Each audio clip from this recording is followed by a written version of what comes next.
Hey everyone, winter's coming and the days are getting shorter, so I decided to do a headlight upgrade on the hot rod. Not that safety is a main concern on a vehicle like this, have lost their ability to stay tight and no longer stay where you point them.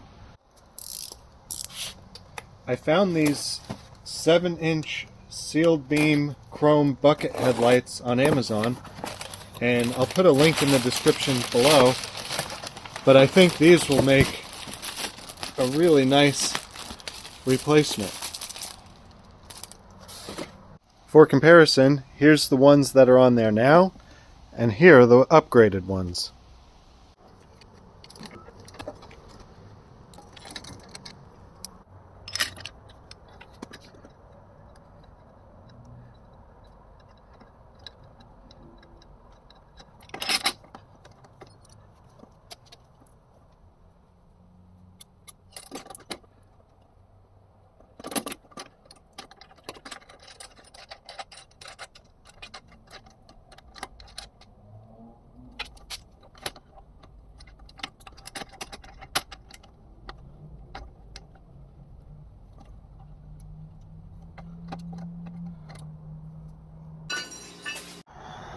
Okay, so here we are. What started out, thought it would be quick and easy to make a YouTube short, get some content out there. I thought it was just going to be a matter of pull the nut off the bottom, pop the old one out, put the new one in, put the nut back on, connect the wires, and be done.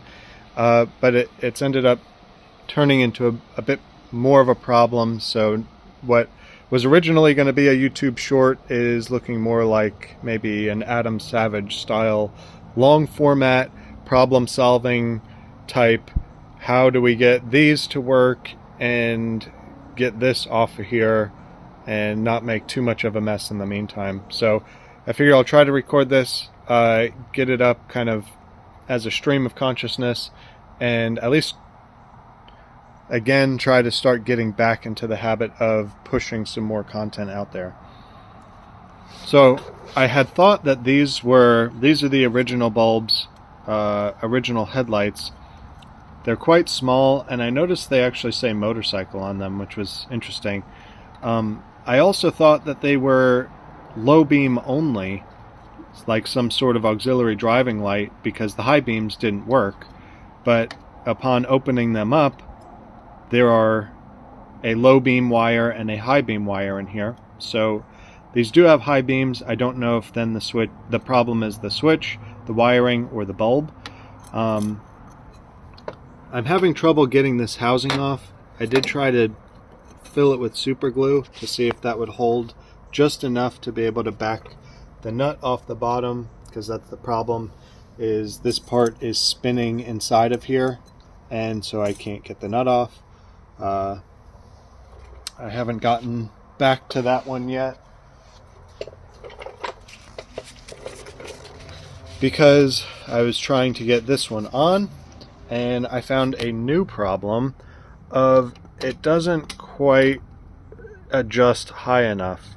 So it's hard to tell, but it sort of points down at its maximum upward adjustment the way that it is now. And typically headlights point at a downward angle anyway, so the fact that it's already physically pointing down, and then the headlight is probably designed to also point somewhat down unless you're using the high beams, I figured tightening it down not only won't look right, but it actually won't perform very well either. So I took the other one apart to try to weigh my options. This is ultimately the problem, is this square hole right here. You've heard of the saying, a round peg in a square hole. Well, this is exactly that problem. So this is sort of like a carriage bolt. It has a corresponding square, and that's what keeps this bolt from rotating when you go to tighten it down. And it also keeps the headlight straight. But the problem is is that when this is all in there like that, when you try to adjust it more upward, it hits the back of this slot, doesn't provide any more upward adjustment, and that's where I'm stuck. I thought about cutting this slot more, but I don't want, because I'm going to be tightening against this, I don't want to lose the side-to-side integrity of this little dome and have it end up splitting when I tighten it down more, and ultimately never being able to get it tight enough until I just yank this bolt all the way through. So then I thought of what's the next option, and I considered, since this is riveted in, maybe I could pull these rivets out and flip this around. But because it's a 5 rivet pattern, instead of maybe a 6 or something symmetrical pattern, I wouldn't be able to rotate it and have all of the rivet holes line up, so I would end up having to drill 5 new rivet holes and then also put in whatever pop rivets I have, which wouldn't look as good as this, and there would be 5 holes. So that doesn't work. Which then led me to my next idea of, I think part of the problem, so this is some clay that I put on here when I first picked up this hot rod, just to try to help stabilize the headlights a little bit, and it didn't really work. But the arm, the headlight arm that is attached to the frame, is actually raked forward slightly, and that's ultimately my problem. So now what I'm thinking is, these just bolt on. The distance between the bolts is going to be the same whether it's facing forward or backwards. So now I'm just going to try to take the arm off of this side and the arm off of this side, flip them, and then my adjustment will be really tilted up, down to probably slightly level, which should be perfect. There's the shop cat. And so, and I think also, because the super glue idea was just a total failure, which I figured it would be, to get that nut off, maybe taking the arm off the frame and taking the whole thing off the car will make it easier to disassemble it. Ideally, I don't want to destroy this headlight housing if I can avoid it, just because I don't think there's any reason to. But at the end of the day, if I need to, then so be it. So after 10 minutes of looking for the T-handled Allen wrenches that I did not ever put back in the holder, I just found my backup set that I keep promising myself I will always put these back together so it remains as one set. I think I made that same promise here. Either way, now I have the right size. I can go ahead and remove these brackets.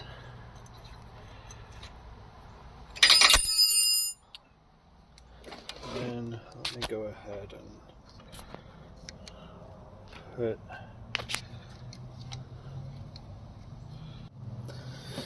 alright, now we're back. Let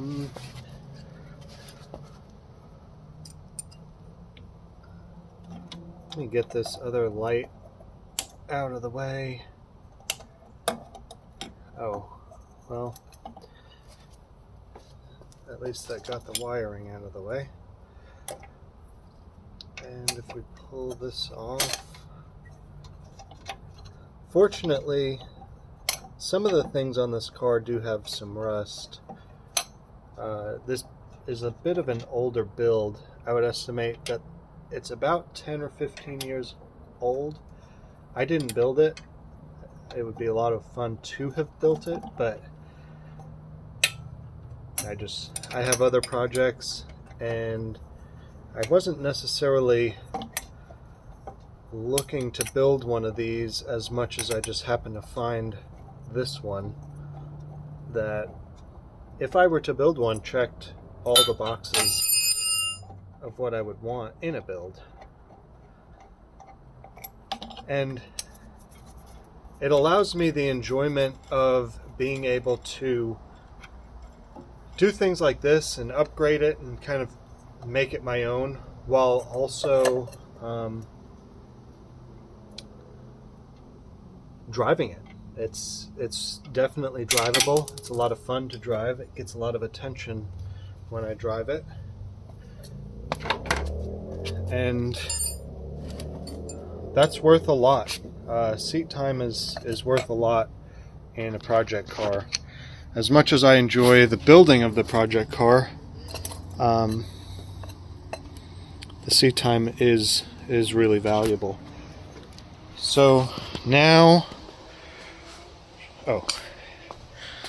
here's my wrench. I'm gonna see if that super glue held. Doesn't feel like it.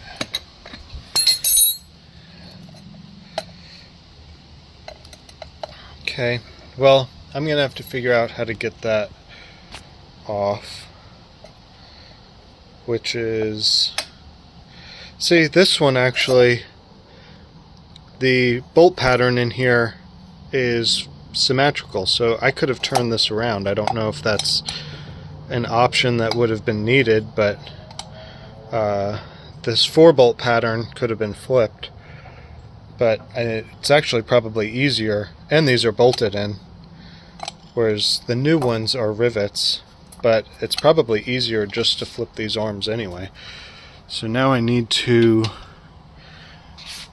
do the same here.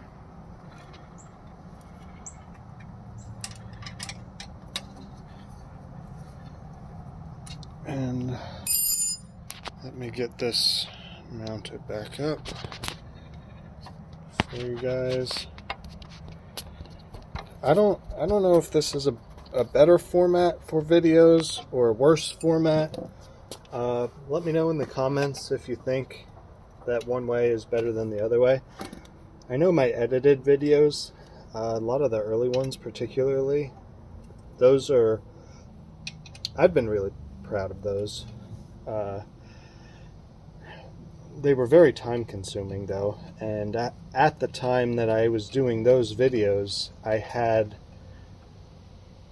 more just available bandwidth to spend making videos and also editing videos. Really, the editing is the longest part of the process. I think you have to come into a project, well, I don't know if that's necessarily true. If I follow the Adam Savage style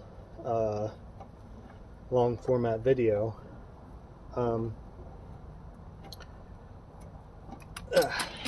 there we go. It's kind of nice because it's a bit of a, keeps you company while you're doing a project, even though it's like, I guess it's like asynchronous company, so it's it's still company. It gives me somebody to talk to, even if you can't reply quite at the same time, or in real time anyway. So let's see. Yeah, I think this is going to work out actually surprisingly nicely, assuming that these fit in here, and it's looking like they're going to. So what I was saying before is that I really enjoy making YouTube videos. I think it's a lot of fun. I think that at this point, or I don't know how many of my subscribers actually remember me. I haven't made a ton of videos in a while. But hopefully you guys find value out of it. Even if it's just entertainment value. I don't know, maybe for some people I'll be like the way that I watch Adam Savage videos, is when I'm out in the shop tinkering, I'll put on one of his videos and just let him sort of keep me company in that sense. But yeah, I had a lot more. So making a video while you're doing a project does take definitely, it makes the project take longer. Mostly because there is, depending on how far you go into it, you definitely have to plan out kind of what you want to do. But a lot of it is setting up the camera, turning it off, resetting it up, getting the shot, etc., etc. So it just adds time to projects. And so if the time that you have to do a project is already limited, then you end up, as somebody who as a maker, we'll call it, you end up with less time to do the thing that you enjoy doing, or the thing that you intend on doing. You end up with less time to do the projects you want to do because you also are busy doing this other thing that you presumably want to do, which is record it and put it on YouTube, which is fun for everyone. It just takes up more time. And so, but that's not the big part. The big part is the fact that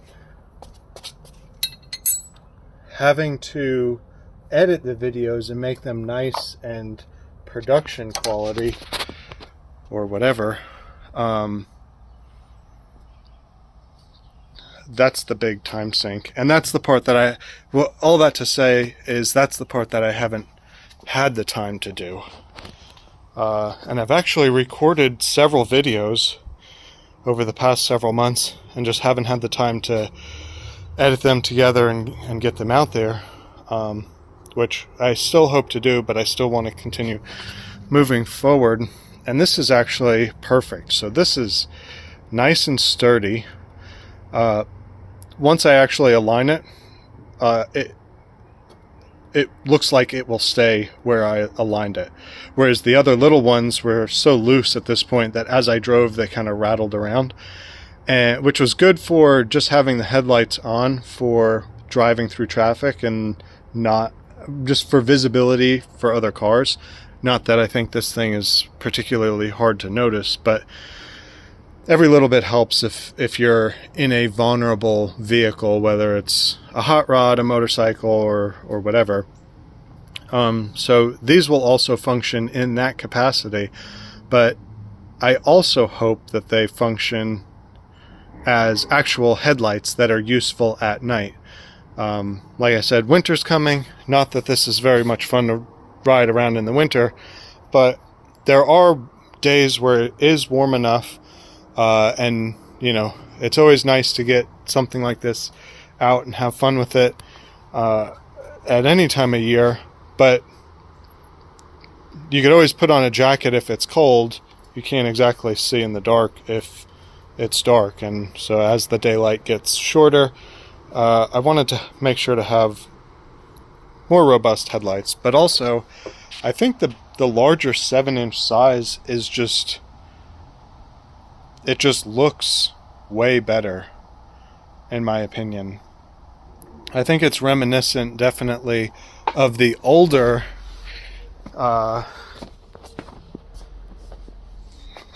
so here's a 1929 Ford Model A project, and these are the original, I believe these are 9-inch headlights. So the old Fords had big chunky headlights on them, and to have those little ones really, I don't think looked right on this 23 Ford platform.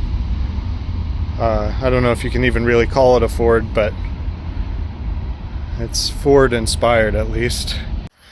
Okay, took a little bit of a train break, just for noise levels, and then tried to come up with a nice solution to be able to get this off. The problem is that this side is no longer holding, so it's loose, and the super glue very definitely didn't work. That was a waste of time before I started. But the issue is that this is a nylock style nut, and therefore it's going to be just as grippy all the way down the threads until it gets past this nylock section. So I need to figure out a way to hold this inner shaft and unscrew the nut at the same time. And like I said, an ideal scenario would be that I don't also trash the housing. And so what I came up with is I found this socket head bolt and a corresponding nut. It's a little rusty, but it'll get one more function out of life before it goes in the scrap bin. And the idea is that I will be able to put this bolt through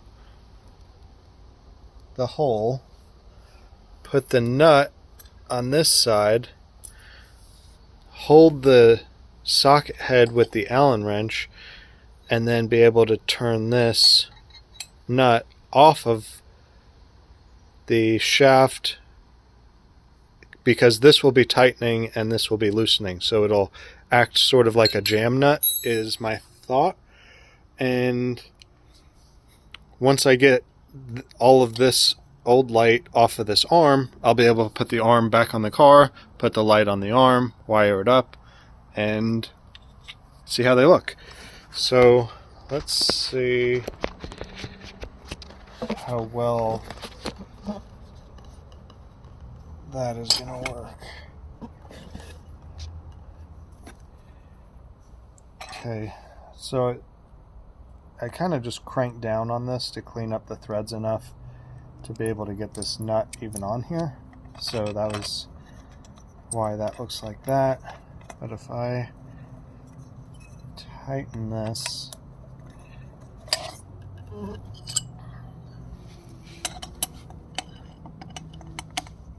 and of course I'm using this giant adjustable wrench instead of the proper size, just to make my life a little bit more difficult than it has to be.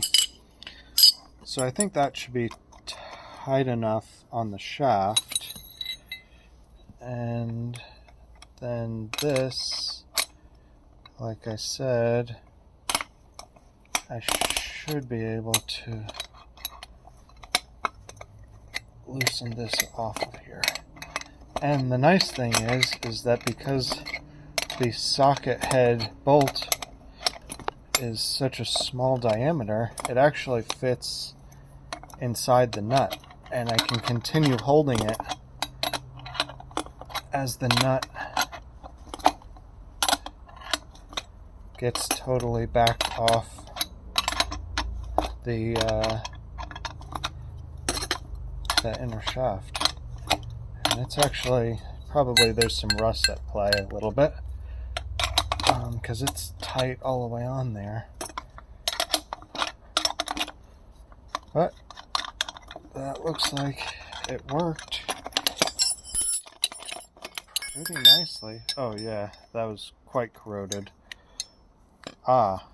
So this is a good example of what I was trying to avoid with the other lights, is that I didn't want to cut this domed part and then tighten it and have it bulge out like this, because then I wouldn't be able to get it tight and keep it tight.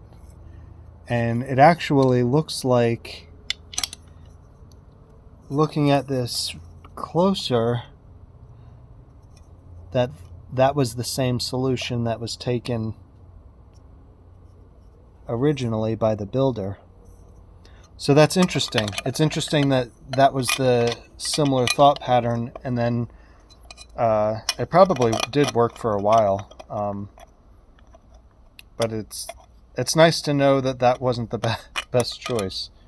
And also, it's non-destructive this way.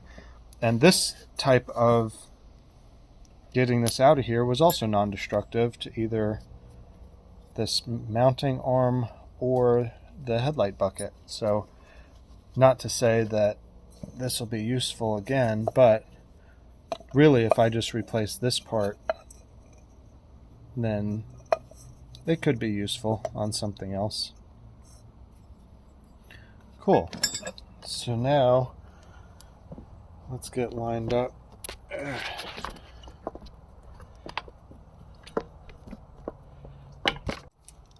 All right, and now that I got the camera in a holder, I can come back over here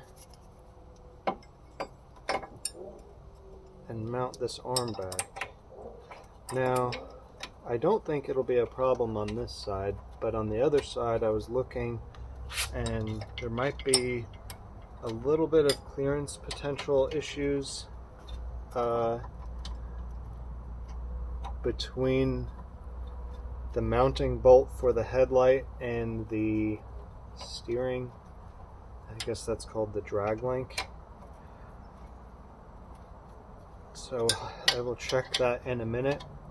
But I also at some point may want to come back and make sure that it's, or just cut it shorter, just because I think it would look better. So I'll show you what I'm talking about in a second. I just wanted to get these tightened up. Okay. So this is what I was talking about that I noticed, is this hangs down and it's, I don't know if I would say it's necessarily close to the drag link, but it's close enough that it may,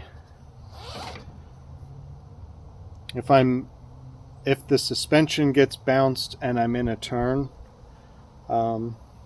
it may end up colliding. Let's see.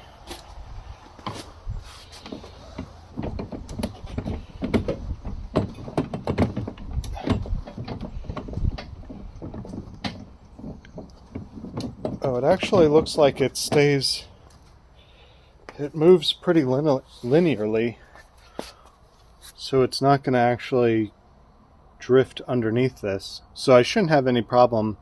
And then this wishbone, that's a pretty substantial amount of suspension travel that particularly this far back, that I don't think that's going to be an issue at all. And if that does become an issue, I probably have other bigger issues at the moment to worry about. So getting the camera, set back up again.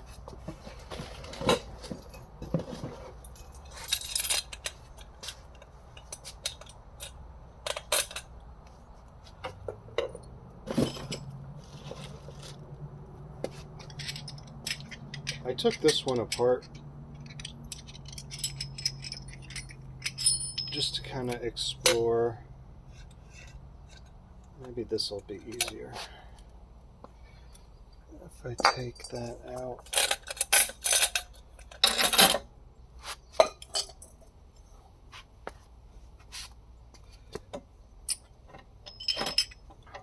Oh, and actually that fits kind of nicely. I'm still going to put that other part on.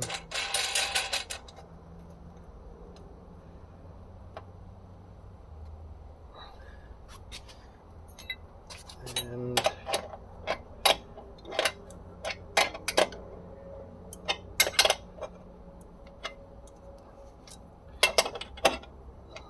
probably want to, once I get these finally mounted and everything's set, I'll probably have to loosen them up and just make sure that they're straight, pointed in the right direction, not pointed into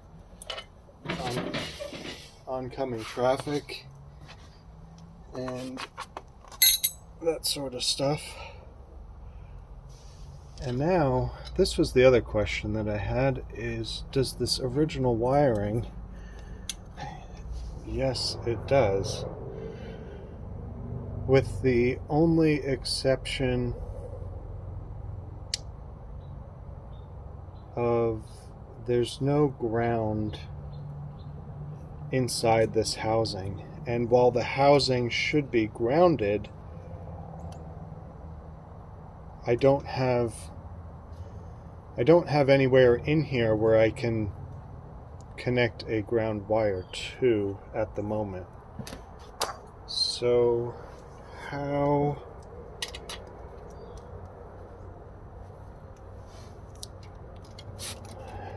can I, these two are going to be just easy connections.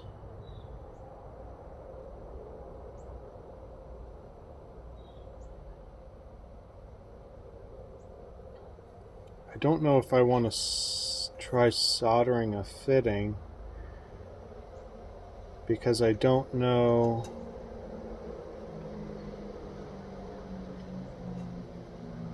I don't want to end up discoloring the housing with the heat.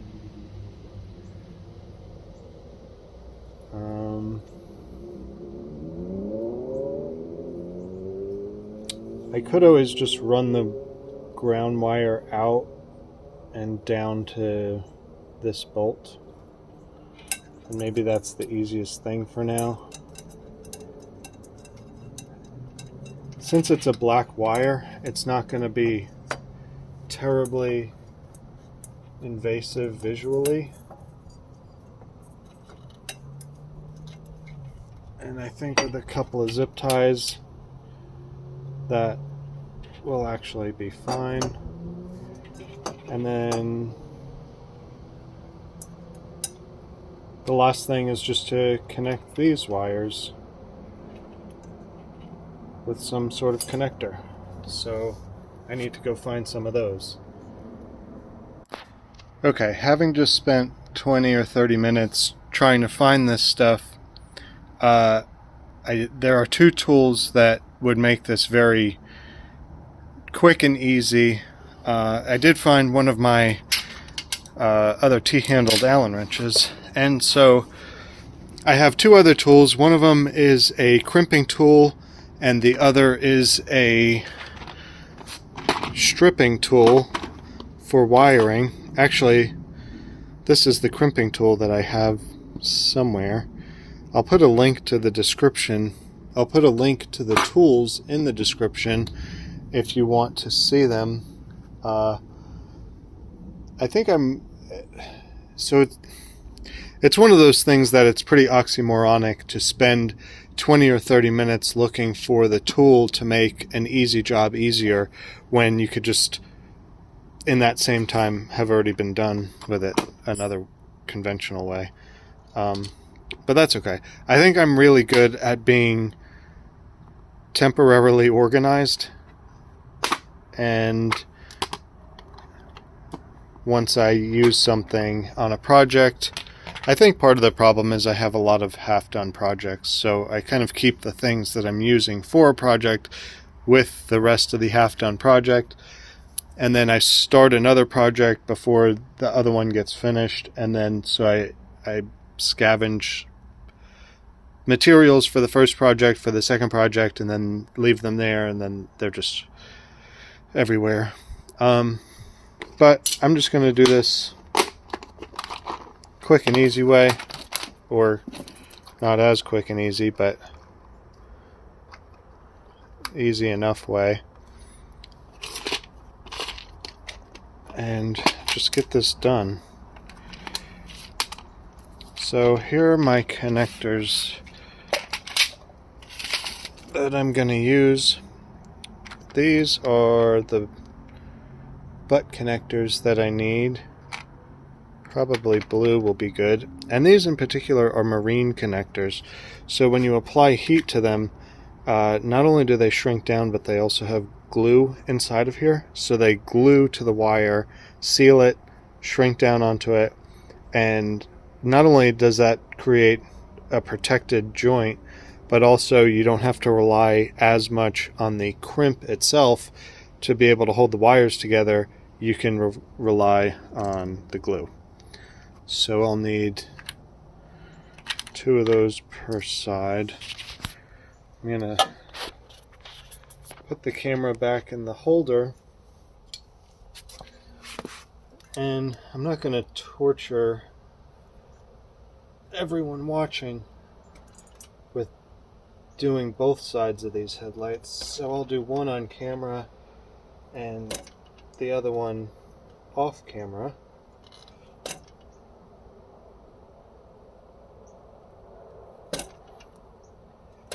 So that's where the stripping tool would have been really nice.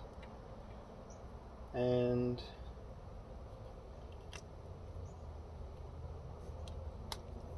I don't, that's not, half the time I strip wires like this anyway. I don't use the tool. The tool is moderately good, but it's not necessarily great. However, the crimping tool is really quite nice, particularly for these types of connectors. Just because there's not really pliers.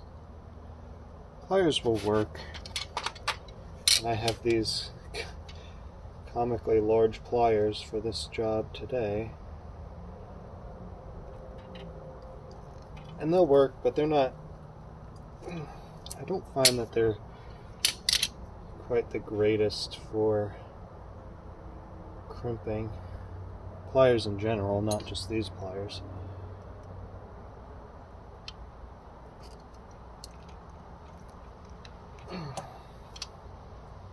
But fortunately, it doesn't take much to get a positive connection, so these will be fine.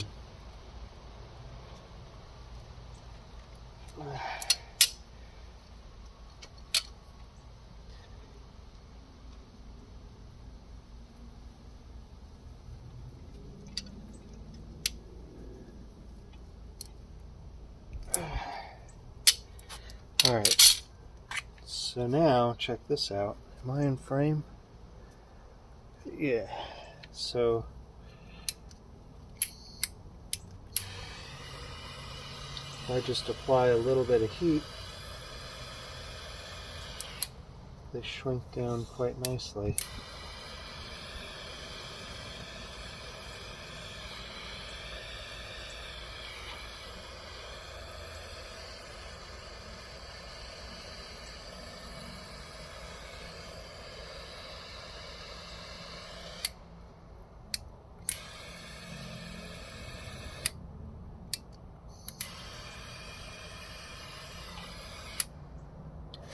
And those are 2 great positive connections that should last indefinitely. And then the last one is I need to figure out, I should have done this before I put this back together, but that's okay.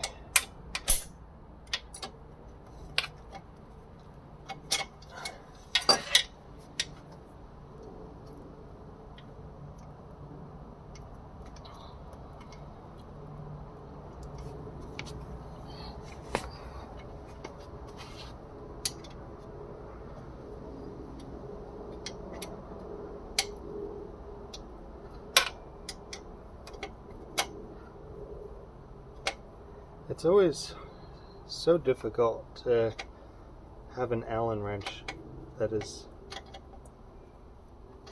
not the right size. That's relatively easy to find, but the right length. It's almost always too long or too short for where you're trying to use it. Okay, so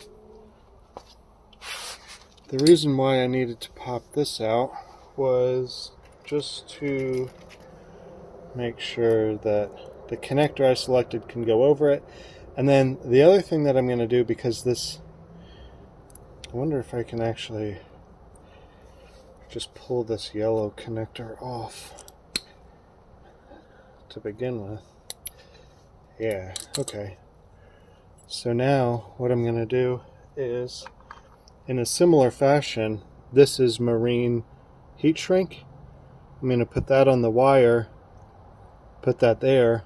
That will glue the whole thing together and seal it nicely, but also it'll subdue this connector so it's not, I don't have a bright yellow connector on them exposed on a red hot rod.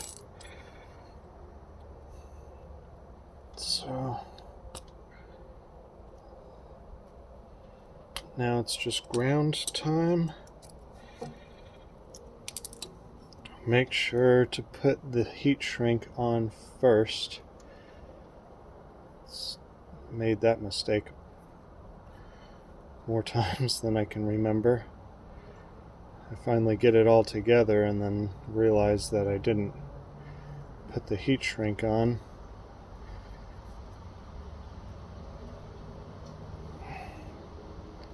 Okay, I like to also sometimes, when it makes sense, fold the wire back over the plastic before I put it in there, to, basically if I'm using a connector that's the wrong size for the wire.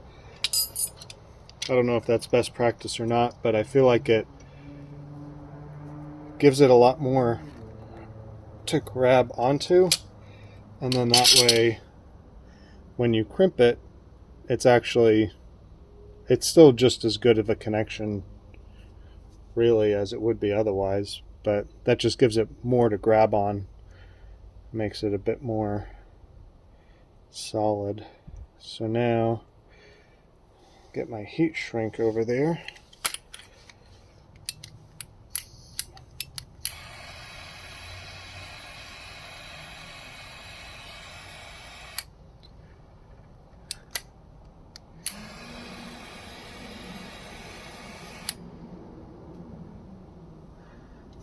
Ow.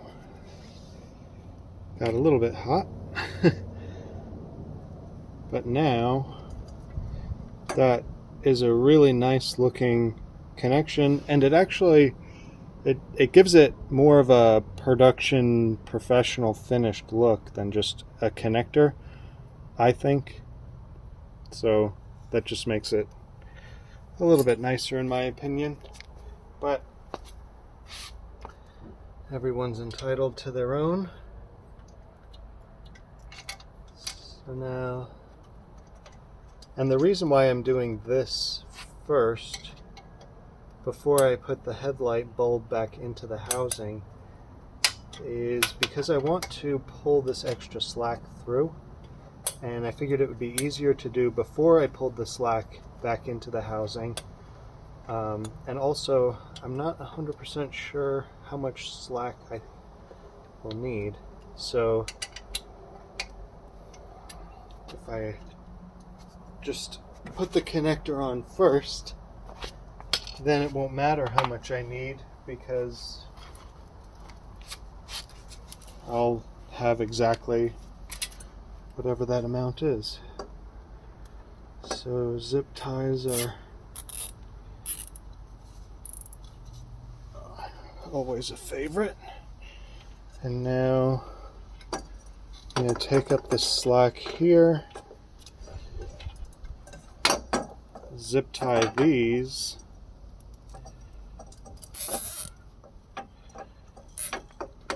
just to make them, give them a little bit of, what is that called?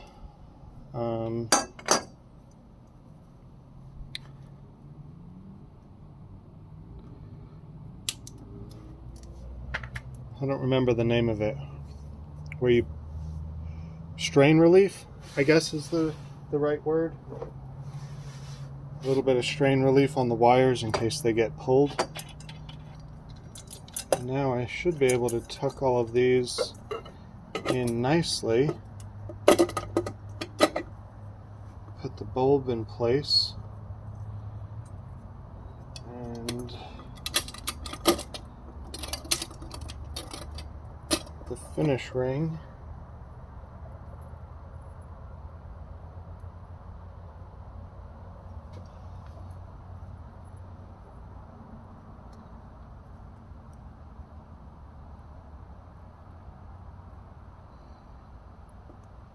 I'm kind of surprised this had 2 washers on it. I don't know if that's by design or I'm missing something.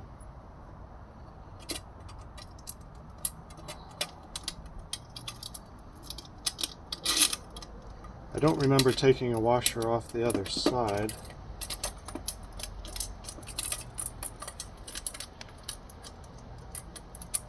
And I wasn't able to get this ring off of here without taking the screw completely out, which I thought was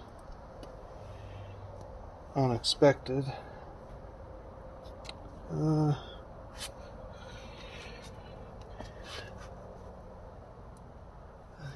seem to have lost my screwdriver.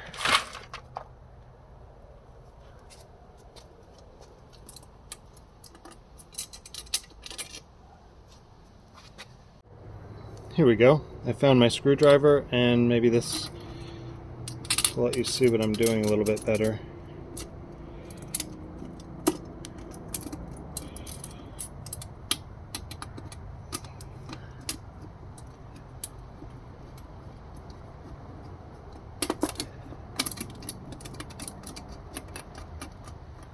All right.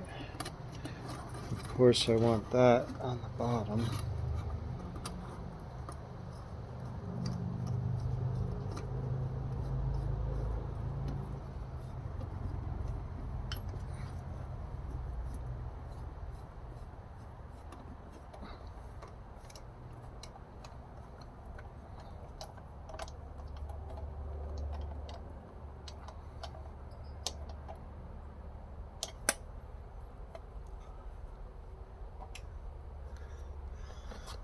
Alright, look at how sturdy that is. The other ones were absolutely not that sturdy, and now that we got that wired up, we should be able to do a quick test. Oh yeah, really nice. That's exactly what I was looking for. That's I should have done a light test with these before. Well, I think I still actually can. I think these are the same plugs. I can pop this out, put it in that housing, and do a brightness comparison. But I think that's going to work quite nicely. Let me get this one taken apart and we'll compare brightness. Alright, here we are. Got this side wired up. It turns out it is either a wiring or a switch problem. Excuse me, for why my high beams are not working. But this is a pretty good comparison between before of really shaky and then after nice and stable. You can also, this is a really good representation of the size difference. I just think these were way too small for this type of hot rod, and these look just a lot better proportionally, period correct. No matter how you measure it, I think they're just better. And it was a pretty, not as simple of a job as I thought it was going to be, definitely, but still worthwhile nonetheless. I really like wiring, except for a lot of people don't like wiring. I find it strangely meditative in a sense, or soothing, except when the wires prick your fingers and you end up with those pinhole spots that start bleeding. That's probably my least favorite part. But at this point, I just need to get that bulb now into this assembly and then try to line them up relatively straight. And I think this is going to be a job well done. So let me go ahead and get that one in.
There we go.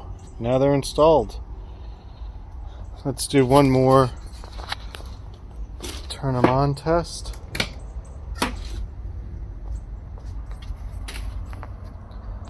Yeah, that's really nice.